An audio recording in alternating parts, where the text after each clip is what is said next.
చెప్తున్నది ఏంటంటే నేను భక్తను కాదు. మా బాబాకి తెలుసు, మా రవీంద్ర సార్ కూడా తెలుసు. నేను అక్కడ మానవ హక్కుల కార్యకర్తగా కోల్పేట, ఆదిలాబాద్, కరీంనగర్, గోదావరికని ఈ ప్రాంతాలలో పనిచేసే కార్యకర్తనే కానీ భక్తను కాదు. చాలాసార్లు మాట్లాడమన్నా కానీ నాకు అది నా పని కాదు, మాట్లాడే వాళ్ళు ఉన్నారు, వాళ్ళు ఆ పని బాగానే చేస్తున్నారు కాబట్టి నాకు అవసరం లేదని ఎప్పుడు కూడా నేను మాట్లాడలేదు. ఆ అలవాటు లేదు కాబట్టి నేను బాగా మాట్లాడలేనేమో అని అయితే నాకు అనిపిస్తుంది. ముందు చెప్పుకుంటే బాగా మాట్లాడుకున్నా కానీ నన్ను వేరే విధంగా ఏమనుకోరనే నేను ముందు చెప్తున్నాను. మిత్రుడు ఇప్పుడు మీటింగ్ను కవితతో ప్రారంభించండు. నేను ఒక పాటతోటి నా ఉపన్యాసాన్ని ప్రారంభిస్తాను. ఇది ఉత్తర తెలంగాణలో మంతిని అటువంటి ప్రాంతాల్లో రైతులు, కరువుతో ఉన్నటువంటి రైతులు, వలసపోయే రైతులు, చిల్లర వ్యాపారాలని జీవనాధారంగా చేసుకొని బతికేటటువంటి రైతులు పాడుకున్న పాటను అల్లం వీరయ్య గారు మళ్ళీ మార్చి రాసిండు. ముందు పాట ఇది. పుల్ల గుర్రం పూల చెత్తిరి ఎక్కడి జగ్గయ్యపేట, పుల్ల గుర్రం పూల చెత్తిరి ఎక్కడి జగ్గయ్యపేట, మనం ఎట్ల దారం ఓదమా బావయో బంగారయ్య, మల్లెన్నడత్తవు దేవుడో ధీరుడో జమదారుడా. ఈ పాట వలసపోయే రైతులు పాడుతున్న పాట.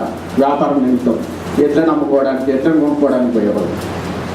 ఈ పాటను 1977లో అల్లం వీరయ్య గారు గోదావరికంలో ఓ బహిరంగ సభ పెట్టినప్పుడు, పల్లె పల్లెన పోరు బాటలు ఎర్రని శ్రీకాకుళములు, నాడు అక్కడ రగిలి రగిలి నేడు ఇక్కడ మండుతున్నది, పోరు బాటల బోధమా బావయో బంగారయ్య, మనం ఎర్రతవ్వల బోధమా ధీరుడో దిగని కార్మిక, భూమి కడుపుల బొగ్గు గుట్టలు రేయి పగలు భేదమేమి, భూమి కడుపుల బొగ్గు గుట్టలు రేయి పగలు భేదమేమి, బొగ్గు పొక్కల చీకటిలో అగ్గితోటి కాల్చినట్టే, దగ్గుకుంటూ దమ్ముకుంటూ బావయో బంగారయ్య, డొక్కలిండి కాటికైతివి ధీరుడో గని కార్మిక అని శ్రీకాకుళ ఉద్యమ సంబంధాన్ని సింగరేణి గని కార్మికులకు అందించుంటూ అల్లం వీరయ్య. విచిత్రంగా ఆ పాట గతంది కావచ్చు, ఇప్పుడు ఉత్తర తెలంగాణ జిల్లాలోని 4 జిల్లాల్లో జరుగుతున్నటువంటి ఓపెన్ కాస్ట్ విధ్వంసక అభివృద్ధి సంబంధాన్ని మళ్ళీ శ్రీకాకుళానికి అందించింది మన పాలకుడు. ఈ 4 జిల్లాలలో ఓపెన్ కాస్ట్ ప్రాజెక్టులు తవ్వకాలను మొదలుపెట్టి ఈ బొగ్గును శ్రీకాకుళం తీసుకుపోయి పచ్చని శ్రీకాకుళం, జీడి మామిడి తోటల శ్రీకాకుళం, మంచి చేపలు దొరికే సముద్ర తీరం ఉన్న శ్రీకాకుళం 3 జిల్లాలు. ఆ 3 జిల్లాలలో పవర్ ప్రాజెక్టులు పెట్టింది. ఇక్కడొక విధ్వంసం, అక్కడొక విధ్వంసం. కొందరు అనుకుంటారు ఆంధ్రలో పవర్ ప్రాజెక్టులు పెట్టి ఆ ప్రాంతాన్ని అభివృద్ధి చేస్తుందని.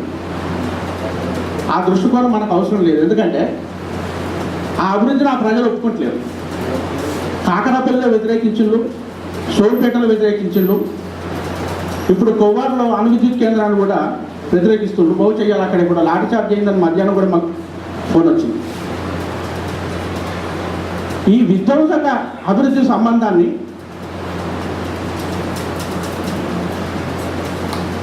పాలకులు తేడా లేకుండా ఉత్తర తెలంగాణలో, ఉత్తరాంధ్రలో అమలు చేస్తున్నారు. ఇప్పుడు మనం సింగరేణి బొగ్గు గనులు ప్రారంభం నుంచి కొద్దిగా మాట్లాడుకుంటే దాన్ని ఎదిగిన క్రమాన్ని చూద్దాం. 1889లో సింగరేణి బొగ్గు గనులు హైదరాబాద్ దక్కన్ కంపెనీ పేరు మీద ప్రారంభమైనవి. 1945 నుండి నైజాం ప్రభుత్వం సింగరేణి కాలేజ్ పేరు మీద తెలంగాణ జిల్లాల్లో మొట్టమొదలు బొగ్గు తవ్వకాలను ప్రారంభించింది. అది ప్రభుత్వ రంగ సంస్థ. ఆ బొగ్గు గనుల తవ్వకాలు ఉత్తర తెలంగాణలో ఉన్నటువంటి గ్రామీణ పాలేర్లకు, దళితులకు, శ్రమ చేసే కులాల వాళ్లకు ఉపాధి వనరులుగా కనబడ్డాయి. వాళ్ళకు ఒక బతుకునిచ్చి స్వాతంత్రం వచ్చింది. కొత్తగూడెంలో 11,000 మంది కార్మికులతో 1950 దాకా బొగ్గు గనుల తవ్వకాలు జరిగినాయి.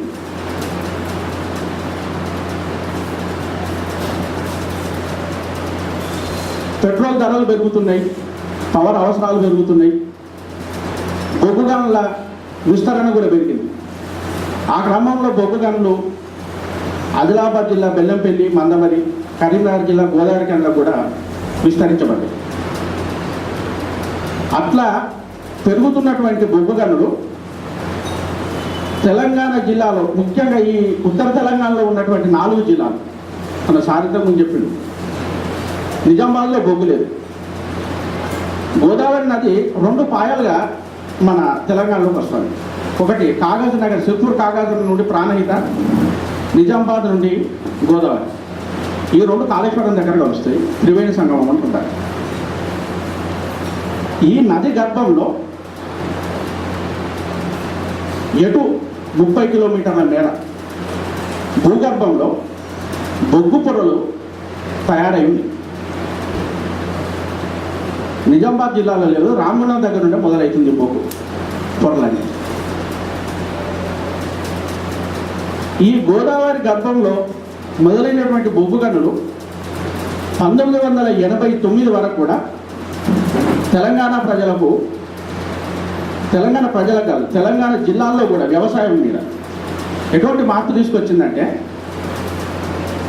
ఈ రోజులలో ఒక అబ్బాయి ఇంజనీరింగ్ చదివి అమెరికాకి వెళ్ళిపోతే ఆయన పోయి నెలకు 1 లక్ష రూపాయలు తల్లిదండ్రులకు పంపితే వెంటనే హైదరాబాద్లో ఇల్లు, ఒక కారు, తర్వాత అమ్మాయిలు ఇట్లు ఉంటే మంచిగా కట్నం ఇచ్చి మళ్ళీ ఇంజనీరింగ్ అల్లుండి వాళ్ళ కుటుంబంలో ఎటువంటి ఆర్థిక మార్పులు వస్తున్నాయో, ఉన్నత మార్పులు వస్తున్నాయో, అటువంటి మార్పులు సింగరేణి బొగ్గు గనులు తెలంగాణ కార్మికులకు ఇచ్చినాయి 1989 వరకు. గ్రామాలలో ఉన్నటువంటి రైతులు ఉద్యోగాల కోసం బొగ్గు గనులకు వచ్చిండు. మంచి జీతాలు ఉన్నో కాదో మళ్ళీ అది వేరే చర్చ, కానీ బెటర్, ఊళ్ళ కన్నా బెటర్ లైఫ్ మిగుల్చుకున్నారు డబ్బులు. మళ్ళీ ఊళ్ళలో పోయిండు. అంతకుముందు భూమి లేనటువంటి ప్రజలందరూ భూములు కొనుక్కున్నారు. తల ఎత్తుకొని తిరిగిండు. భూములకు అధికారులు అనిపించుకున్నారు. వాళ్ళు ఉద్యోగం చేసుకుంటూ నిరంతరం మళ్ళీ ఊళ్ళలో పోతాం, మళ్ళీ మా పొలాలలో పోతాం, నేను ఇల్లు కట్టుకుంటా, ఊళ్ళో ఉంటా అని కలలుగన్నాడు.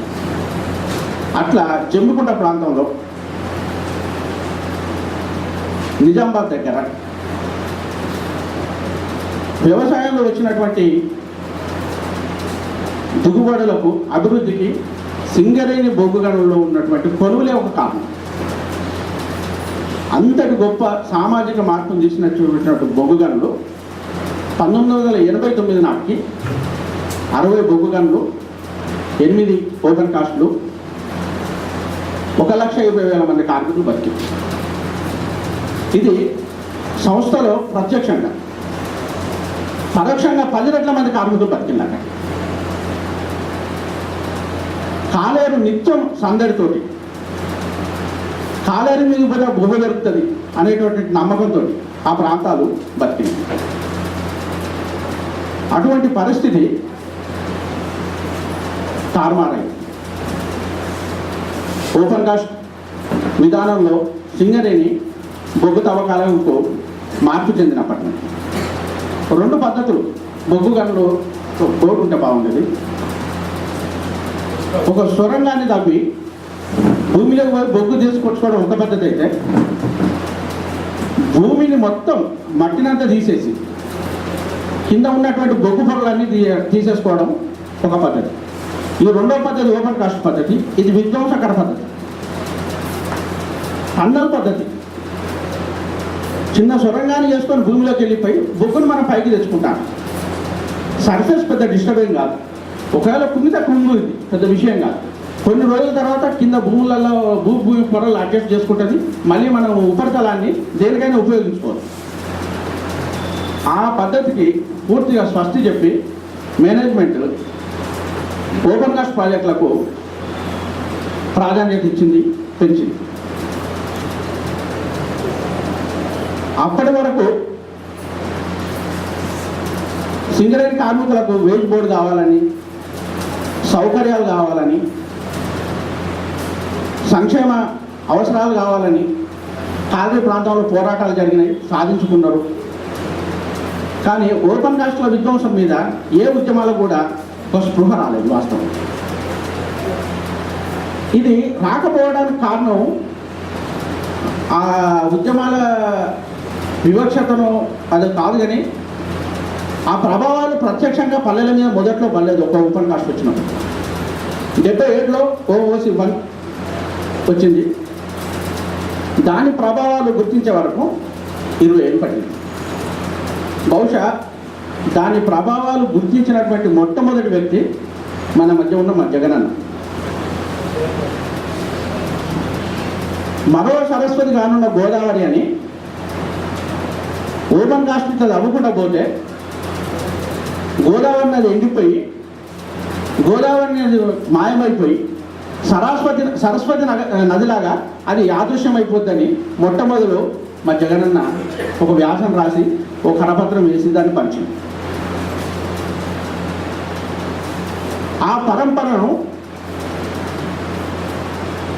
హక్కుల సంఘంగా కొంత మా కార్యాచరణను విస్తృతపరుచుకునే క్రమంలో ఏర్పడ్డ మానవ హక్కుల వేదికగా కాలుష్య సమస్యల్ని, ఉపాధి సమస్యల్ని, విధ్వంసకరమైనటువంటి విధ్వంసాన్ని పట్టించుకోవాలి అనేటటువంటి అవగాహనతోటి తర్వాత మా జగనన్నను అనుసరించింది మా హక్కుల సంఘం, మా నాయకుడు.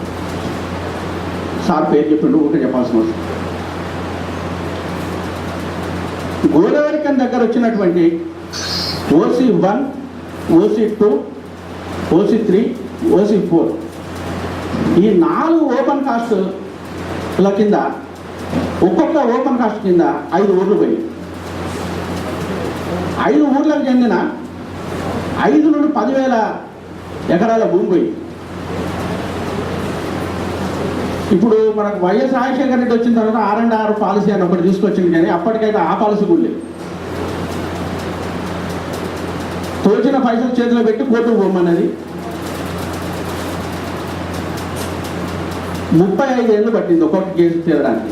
పోయిన సంవత్సరం తేలింది ఓసీ 4 భూములు ఇచ్చినటువంటి రైతుల కేసు 30 ఏళ్ళ తర్వాత పోయిన సంవత్సరం తేలింది. ఆ ఓపెన్ కాస్ట్లలో వచ్చిన ప్రభావాలని గ్రామానికి తిరిగి చూసినప్పుడు రామగుండం ఓసీ 4 దగ్గర మేడిపల్లి విలేజ్లో పంట పొలాలు మేనేజ్మెంట్ తీసుకుంది. పంట పొలాలు దొరలు సులువుగానే మేనేజ్మెంట్కు భూములు ఇచ్చేసింది. వాళ్ళ పొలాలను ఆనుకొని ఎస్సీ వాడ ఉంది, ఊరు ఉంది. పొలాలు పోయినాక దొరలు గోదావరికి వచ్చేసి పెద్ద ఇల్లు కట్టుకున్నారు, కొన్ని కాంట్రాక్ట్ తీసుకున్నారు. ఎస్సీలు మాత్రం ఎక్కడికి పోలేదు. అదే ఓపెన్ కాస్ట్ పక్కకు ఆ బ్లాస్టింగులకు, ఆ దుమ్ముకు బతకలేక ఇండు కూలిపోతుంటే జపాన్ పద్ధతిలో డాంబర్ అట్టలతో ఇండు కట్టుకొని బతుకుతుంది.